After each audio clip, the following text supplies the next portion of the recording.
बच्चों, Gyandeep plus channel में आप लोगों का बहुत बहुत स्वागत है। प्रिय बच्चों, इसमें कक्षा 12 बोर्ड परीक्षा के मोस्ट इम्पॉर्टेंट हिंदी के पढ़ाए जा रहे हैं। आप लोग चैनल को देखते रहिए। देखिए, सुमित्रानंदन पंत जी का दूसरा इम्पॉर्टेंट नौका विहार से हम आपको बताते हैं। चांदनी रात का प्रथम पहर, हम चले नाव लेकर सत्वर, सिकता की सा स्मित सीपी पर, मोती की ज्योत्सना रही विचर, पाले बांधी खुला लंगर, मृदु मंद मंद मंथर मंथर, लघु तरण हंसनी सी सुंदर, तिर रही पोल पालों के पर। अब देखिए, ये अगली लाइनें अंडरलाइन है। निश्चल जल के शुचि दर्पण पर, बिंबित हो रजत पुलिन निर्भर, दुलरे ऊंचे लगते क्षण भर, काला कांकर का राजभवन, सोया जल में निश्चिंत प्रमन, पलकों पर वैभव स्वपन सघन। इस तरह से ये कविता है। इसका संदर्भ जो है वह वही है जो आप लोगों ने कल पढ़ा। प्रस्तुत पद्यांश हमारी पाठ्य पुस्तक हिंदी से संकलित नौका विहार नामक शीर्षक से उद्धृत किया गया है। इसके रचयिता सुमित्रानंदन पंत जी हैं। अब प्रसंग देख लीजिए। इसका प्रसंग है बच्चों, प्रस्तुत पद्यांश में चांदनी रात में किए जाने वाले नौका विहार का मनोरम चित्रण उन्होंने पंत जी ने किया।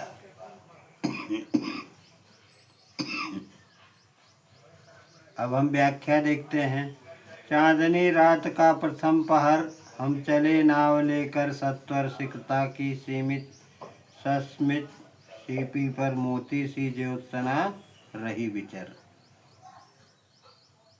इसका आशय है बच्चों, कवि पंत जी कहते हैं कि वह चांदनी रात के पहले पहर में नाव का विहार करने के लिए एक छोटी सी नाव लेकर तेजी से गंगा में आगे बढ़ जाते।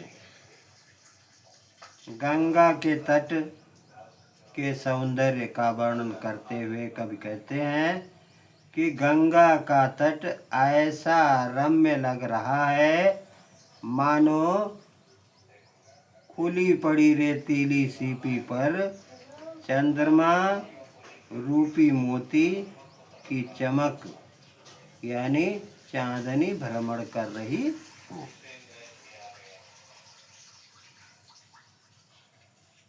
अब आगे है, पाले बांधी खुला लंगर, मृदु मंद मंद मंथर मंथर, लघु तरण हंसनी सी सुंदर, तिर रही खोल पालों के घर।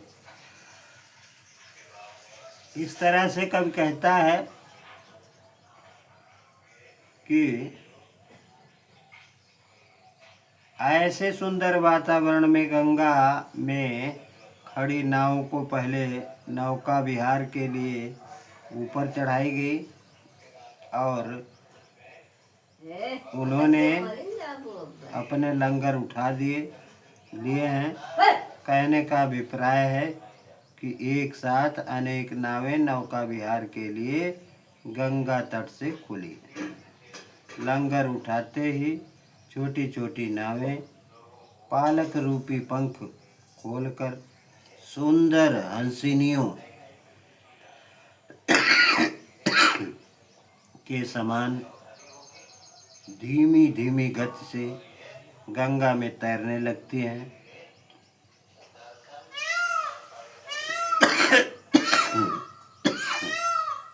इस तरह से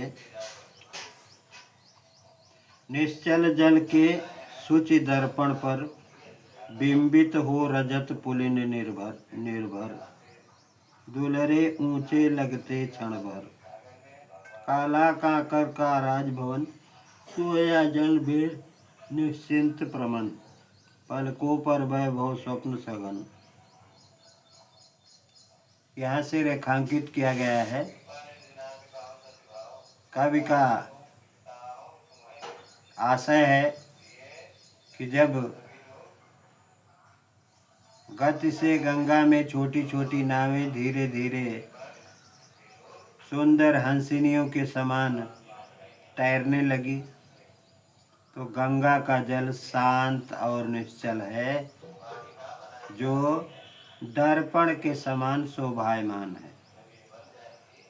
उस जल रूपी स्वच्छ दर्पण में चांदनी से नहाया रेतीला तट प्रतिबिंबित होकर 2 गुने परिमाण में दिखाई दे रहा है।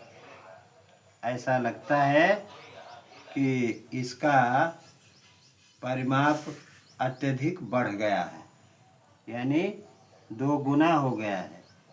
गंगा तट पर सुशोभित काला कांकर के राजभवन का प्रतिबिंब गंगा जल में झलक रहा है। ऐसा लग रहा है मानो यह राजभवन गंगा जल रूपी सैया पर निश्चिंत होकर सो रहा है और उसकी झुकी पलकों एवं शांत मन में वैभव रूपी स्वप्न तैर रहे हैं। इस तरह से इसमें इस पंत जी की कविता में कुछ प्रश्न भी हैं।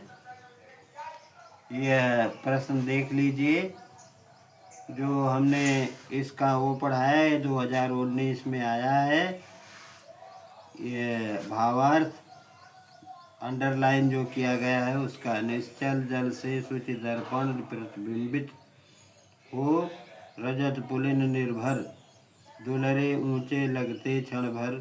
काला कांकर सा राजभवन सोया जल में निश्चिंत प्रमन पलकों पर वैभव समन सघन। यह 2019 में बोर्ड की परीक्षा में आया है। इसका आशय पुनः देख लीजिए। गंगा जल शांत एवं निश्चल है, जो दर्पण के समान शोभायमान है।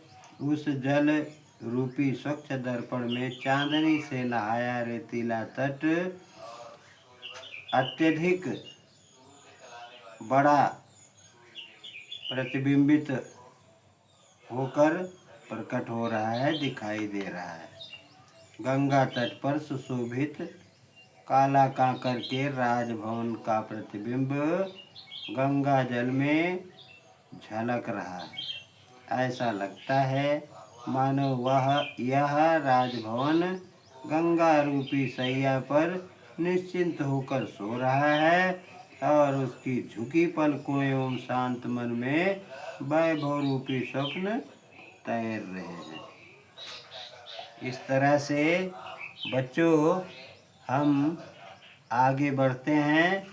एक प्रश्न इसमें देख लीजिए, लघु तरणि हंसिनी सी सुंदर में कौन सा अलंकार है? और इसमें इसका उत्तर है लघु तरणि हंसिनी सी सुंदर पंक्ति में उपमा अलंकार है।